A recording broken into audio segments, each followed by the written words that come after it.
Sanibonani, siyanibingelela nonke. Ngiyajabula kulabo abasanda kusijoyina abazoba yingxenye yale TV, Indofana TV Soweto. Siyabonga kakhulu kini nonke, siyakhula kule family. Ngithanda sikhulume ngendaba kaKhuzani nge-live ayenze izolo. Kunezinto ey'thize ayiphakamisile ayivezile ebantwini, engicabanga ukuthi abanye bazoba nentshisekelo ukuzazi ukuthi iziphi. Kodwa i-live ikhona iphostiwe kuyo le channel. Ufuna ukuyibona angayi oyoyi-check-a, ikhona inayo yonke into and i-over an hour. So I hope abantu bazosithola isikhathi ukuthi bayibhekele nasepage lakhe laka-Facebook ikhona njengoba injalo, nakhona futhi i-channel right ukuthi uyibheka khona. So bengithanda ukuthi sikhulume ngendaba yokuthi umemezele umcimbi uKhuzani azoba nawo okubongaza iminyaka ewu-15 abasendimeni kaMaskandi ebungaza nama-Blue Nation eCarnival City eGoli, lapho kuzobe kungena khona ngombala o-blue.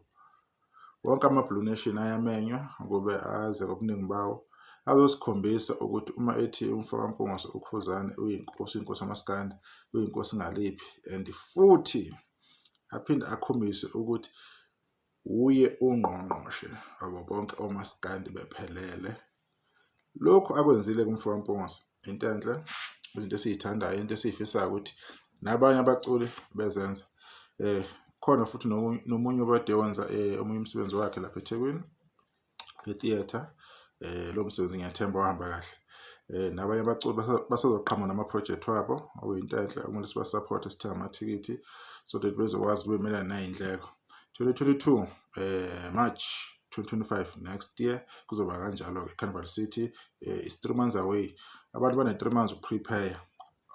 Umuntu osebenzayo, umuntu onjani, ukuthi a-prepare ukuthi isikhathi esinga-3 months from now azi ukuthi iy'nhlelo zakhe uzoyimisa kanjani. Siyabonga-ke mfowakhuba ngokuthi umemezele umsebenzi omuhle kangaka nanokubungaza nje nama-Blue Nations onke ephelele. Siyabonga kakhulu, qhubeke ungapheli amandla. Kuyi-live-ke kuningi akhulume ngakho kumfakaMpungose. Okunye akhulume ngakho insizwa yangapha Nongoma, edidiyela iy'nsizwa, efundisa iy'nsizwa ukungcwaba ngenduku. Insizwa efundisa ukuthi uma uyibhungu ungumfana uyiphatha kanjani, ukuze ube ubaba wakusasa oqotho, kumele ube kanjani, because asifuni ukuthi kukhule i-generation engezokuhlonipha, engezukuba responsible, engezukuhlonipha abantu besimame, ezolibala iwonga. Ayifuneki leyo generation le. Ukhulumile nangensizwa yangapha Nongoma okuthiwa ukuphakela umthakathi okunkosi khona. And futhi kuzoba nekhole-ke bayenzayo-ke, baxoxa indlela abaxoxa ngayo. Ngiyabonga ukuthi mina bakhulumile bakuveza lokho abakuvezayo. Waphinde uKhuzani waveza indaba yokuthi kumele sihloniphe kahle kahle umsebenzi wabantu.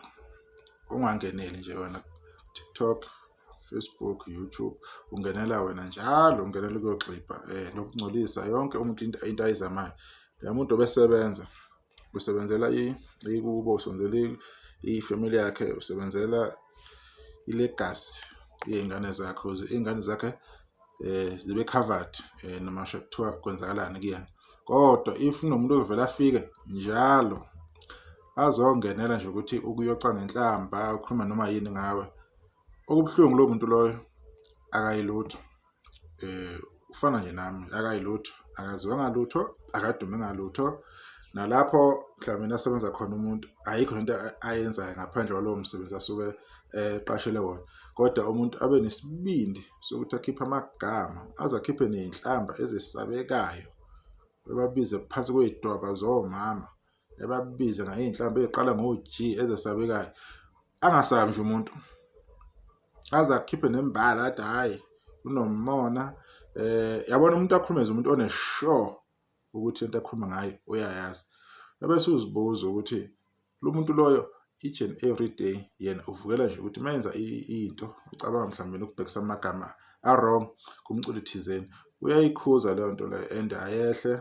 Nami ngomunye wabantu abayikhuzayo ukuthi bosisi nani bobhuti, indawo yo-social media sithi ukuyihlola, sithi ukuyibheka,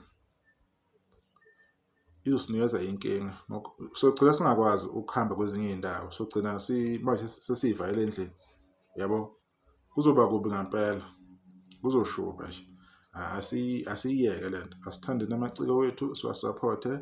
Ofisa ukuyidalabhela umuntu ayidalabhela umuntu ngendlela ayidalabhela ngayo, kuhleka makuhlekwa. Abancikisanayo bayazana ukuthi hayi bani siyancintisana naye ngandlela thize kanje kanje, kodwa uma sekuphuma inhlamba ayi akukho kahle. Abanye abadayeke beyivumela lento leyo ukuthi mhlawumbe umuntu umyoce umbize phansi kwedaba. Kunosisi lapha abahloniphekile abayhloniphayo abanabantu abaphilisana nabo abanezingane, ozovela nje ungena usisi wabantu awumazi uyoca ngenhlamba, njengokuthi nje uphoste nje ividiyo mhlawumbe nomculi lo ongamthandi, usumthukela ukuthi uphoste ividiyo ephejini lakhe, maybe ku-TikTok wakhe umthukela lokho. Ubufuna afake bani? Lo mculo omthandayo wena yini ekuvimba ukuthi ungakwenzi lokho ngalowo mculo omthandayo? Angithi inhloso ilokho, uthanda umculi nawe wenza okuhle kuyena, nalowo othanda lowo mculi loyo wenza lokho. Yini wena uhlale ugade ukuthi ubani uzophosta thini? Mayekathi nje wafaka lo mculo singamfuni sesizomthuka simbiza yonke inhlamba, beze bengene nakuma-inbox abo abantu eyomthuka khona, omunye azashiye nenamba. Lobo mtsizwa nalobo bushinga obungathi shu asibiyekeni, asihloniphane, sithande namaciko, sithande umculo wawo, siphoste nje ngabo, bazi nje nabo ukuthi ayi abalandeli bayasithanda. Even if umuntu akena umlandeli wakho kodwa umculo wakho uyawuthanda, lokho into okumele si-appreciate kakhulu ngabaculi, siyeke ezinye izinto. Wafethu akukuningi nani bodadewethu engizokukhuluma bekuyilokho nje bekukuveza nje lawo ma-highlight abekhuluma-ke nge-live kaKhuzani. Abantu bayibhekela amabombo bazobheka igoli nge-22 March 2025 Carnival City 15th anniversary yomculo kaKhuzani, lokho aqala ukuyibamba endimeni kaMaskandi. Maningi ama-album awakhiphile, Nyoni Yomthakathi, Bahluleke Bonke, Inje Emnyama, Isixaxa Samaxuki, Inja Nogodo, Ijele, amanye Umqhele Nethawula, Icala Liboli. Maningi ungayikhethela, kuney'ngoma ehlabahlosile ey'ningi ezehawu, ezothando, ezokholo, kuney'bongo laphana, kuney'ngoma even zo-14+ minutes lapho akhombisa ubuciko bakhe umfowampunzi njengomuntu oyibambile isikhathi eside, naye okurealizayo lokho ukuthi okay, abalandeli nabathandi ade beyibambile bengixhasa kusengama-cassette. Ngiyacanda ayisekhona ama-cassette esehamba kakhulu lezo khathi lezo, kwadlule kuma-cassette kwaba ama-CDs, ama-CD asekumikseka nama-USB. Manje-ke indaba esi-digital, seyikhuluma digital-ke zisha khona-ke. Umuntu ofuna ukwenza kahle digital iyona-ke esikuyona-ke, siqhubeke sibasupporte nabanye abaculi abakhiphile nabasazokhipha-ke, nabaney'nkinga ukuthi bekhiphe-ke fisa ukuthi kulungiseke whatever le eyenzakalayo, umsebenzi wabo ungamosheki. And ayifuneki lento ukuthi kunabaculi abathi bazama ukwenza into bethi bazama umsebenzi oyiphalishi labo bese kuba ney'nkinga. Leyo nto leyo ayifuneki ngempela. Asizameni bafethu ukuthi abaculi bakithi leyo nto leyo ingalokhu ibahlasela. Umsebenzi wabafethu awuphume, odadewethu awuphume, siyizwele siyilalele, ingoma zabo beyifake online, nabo kube khona into ababeyithola becoshacoshe, kube kuvela ama-gig ngapha nangapha kodwa online khona okwenzakalayo. Imisebenzi yabafethu ayingabambeki, iy'nkinga ey'khona ngiyathemba izoxazululeka. Kulowo makhampani abako ngiyathemba ukuthi kuzoba nendlela ukuthi izinto y'gcine y'lungiseke, whatever okusuke kwenzeka. Bekuyilokho-ke bafethu-ke, ngiyababona bodadewethu, sizohlala ngokuzayo sesiyokhuluma ngokunye okuzobe kwenzeka khona lapha endweni kaMaskandi. Sale kahle.